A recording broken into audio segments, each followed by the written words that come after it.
There's no denying mortgage rates have had a huge impact on today's housing market and probably my personal life. And that may leave you with some questions about whether it still makes sense to sell your house and make a move. I'm Mary Bernewsom with B&T Realty, and here are 3 of the top questions you may be asking and the data that helps answer them. Should I wait to sell? If you're thinking about waiting to sell until after mortgage rates come down, here's what you need to know. So are a ton of people.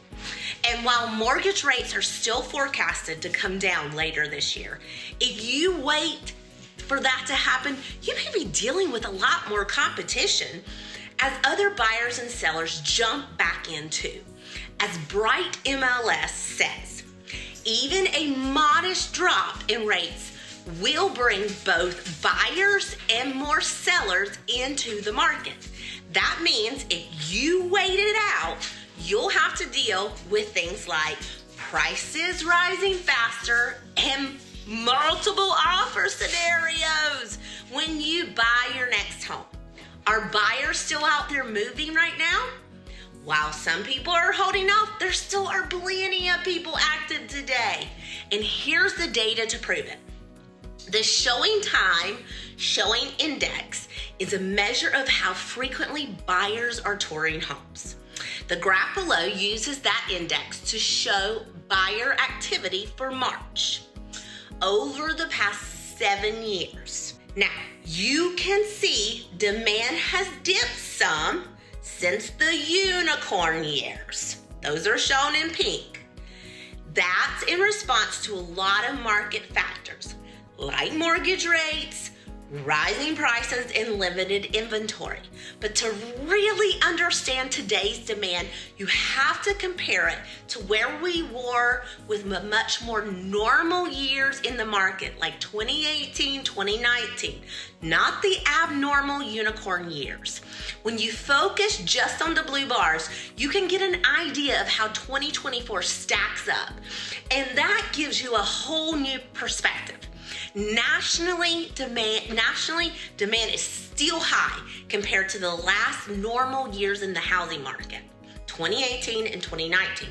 And that means there's still a market for your house to sell.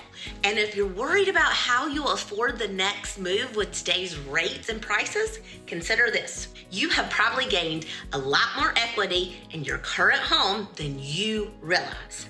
Homeowners have gained a record amount of equity over the past few years, and that equity can make a difference when you buy your next home. You may even have enough to be an all-cash buyer and avoid this whole mortgage scenario altogether. As Jessica Lantz, the Deputy Chief Analyst of NAR says, and I quote, "Those who have earned housing equity through home appreciation are the current winners in today's market." 1/3 of recent home buyers did not finance their home purchases last month, the highest share in a decade. For these buyers, interest rates may be less influential in their purchase decisions quotations. If you've had these 3 questions on your mind and they've been holding you back from selling, hopefully it helps to have this information now.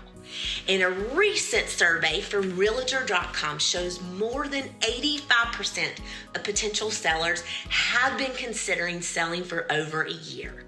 And that means there are a number of sellers who are just like you and on the fence.